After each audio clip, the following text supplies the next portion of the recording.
खूनी कुआं। सीमा गर्मियों की छुट्टियों में अपनी नानी के गांव आई थी। सीमा नानी के घर पहुंचने के बाद अपनी नानी के पैर छूती है और उनसे आशीर्वाद लेती है। तभी उसकी नानी उससे कहती है, इतनी बड़ी हो गई मेरी सीमा, चल जल्दी से हाथ मुंह धो ले, मैं तेरे लिए खाना लगा देती हूँ। भूख लगी होगी ना? हाँ नानी, भूख तो लग रही है मुझे, आपके हाथ के बने हुए पीले दाल और चावल खाने की। कितना टाइम हो गया है मुझे आपके हाथ का बना हुआ दाल चावल खाए हुए। तू तो नौकरी में व्यस्त थी, तो तुझे कहाँ से टाइम मिलेगा अपनी नानी के लिए? और जब इतने टाइम बाद आई है तो ज्यादा टाइम के लिए रुक कर जाएगी तू। हाँ हाँ नानी, इस बार पूरे 2 महीने के लिए आई हूँ। सीमा की नानी अंदर जाकर उसके लिए खाना बनाने लगती है। सीमा कमरे में अकेली होती है, तभी उसे किसी औरत के रोने की आवाज सुनाई देती है। वो कभी खिड़की से बाहर झांकती है तो कभी दरवाजे से बाहर झांकती है। उसे समझ में नहीं आ रहा होता है कि आखिर रो कौन रहा है। तभी नानी खाना लेकर आ जाती है। वो अपनी नानी से कहती है, नानी, कोई औरत रो रही है क्या? मैं जब से यहाँ आई हूँ तब से मुझे यहाँ किसी औरत की रोने की आवाज आ रही है। हे भगवान, कहीं ये वही तो नहीं? बोलो ना नानी।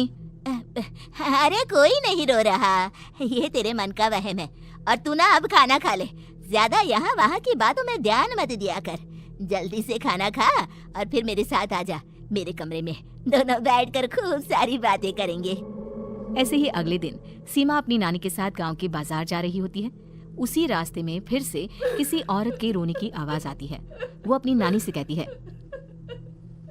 अरे नानी, क्या सच में तुम्हें अभी भी किसी औरत की रोने की आवाज नहीं सुनाई दे रही? मुझे किसी औरत की बहुत बुरी तरीके से रोने और चीखने की आवाजें आ रही हैं। मैं बहुत परेशान हूँ नानी, आखिर ये कौन है? मुझे लगता है कि सीमा को शहर भेज देना चाहिए, यहाँ रहना उसके लिए ठीक नहीं। नानी बोलो ना, आप चुप क्यों हो जाती हो? सीमा, तू घर चल, मुझे तुझसे बहुत जरूरी बात करनी है।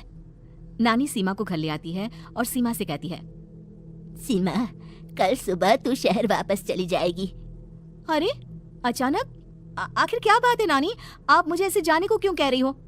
मैं बस जो कह रही हूँ उस पर ध्यान दे। तू कल सुबह यहाँ से चली जाएगी, और ये बात मैं कोई मजाक में नहीं बोल रही। तू कल जाएगी तो मतलब जाएगी। अरे नानी, चली जाऊंगी मैं, ठीक है, पर आखिर बात क्या है ये तो बता दो। मम्मी से कोई बात हुई है या फिर मुझसे कोई गलती हुई है जो तुम मुझे अचानक से जाने के लिए बोल रही हो? देख सीमा, रात बहुत हो चुकी है और मुझे इस बारे में कोई बात नहीं करनी। चल, अब चल के मेरे साथ सो जा, सुबह की बस पकड़कर तुझे शहर भी तो जाना है।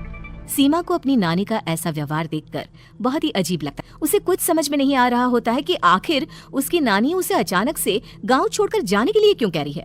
ये सारी बातें सोचते सोचते सीमा की आंख लग जाती है और वो अपनी नानी के साथ सो जाती है।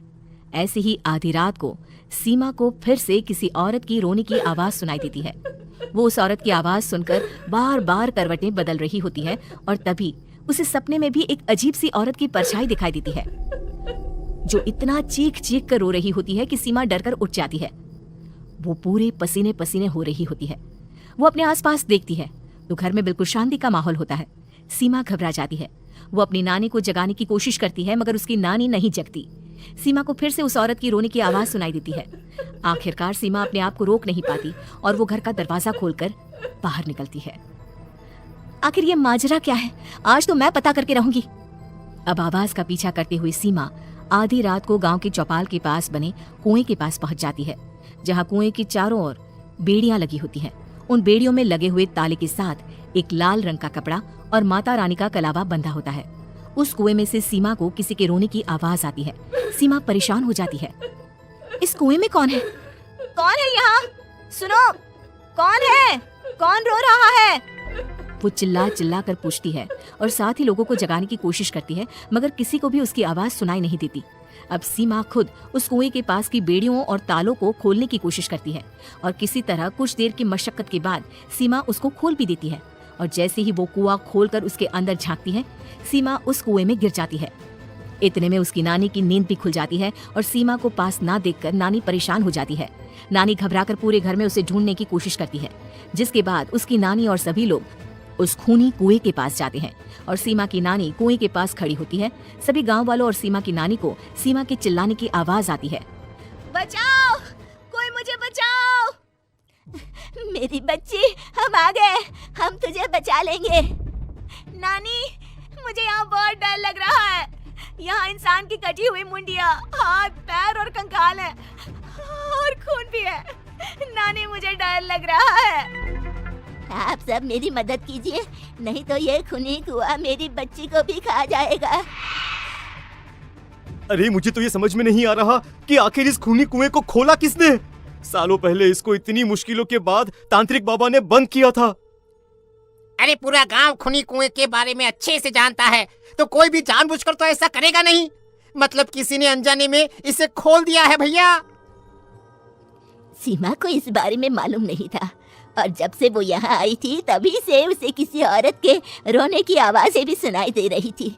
कहीं सीमा ने ही तो उसे नहीं खोला। अगर ऐसा है तो फिर सीमा का बचना बहुत मुश्किल है। वहीं कुएं के अंदर सीमा रोते हुए बैठी होती है कि उसे आवाज सुनाई देती है जो कुएं के बाहर खड़े गांव वालों में से किसी को सुनाई नहीं देता। आज सालों के बाद मुझे ताजा खून मिलेगा।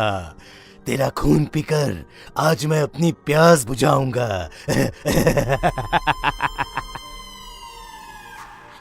कौन है? मत मारो प्लीज, मुझे जाने दो प्लीज। मैंने किसी का क्या बिगाड़ा है? वो तुझे मरने के बाद पता चल ही जाएगा। जितने में गांव वाले और सीमा की नानी कुछ सोच पाते, उतने में उन्हें सीमा के चिल्लाने की आवाज आती है और अगले ही पल सब शांत हो जाता है। क्या हुआ? सीमा, मेरी बेटी। माफ करना बहन, लेकिन अब सीमा वापस नहीं आएगी। हमें एक बार फिर से कुएं को बंद करना होगा।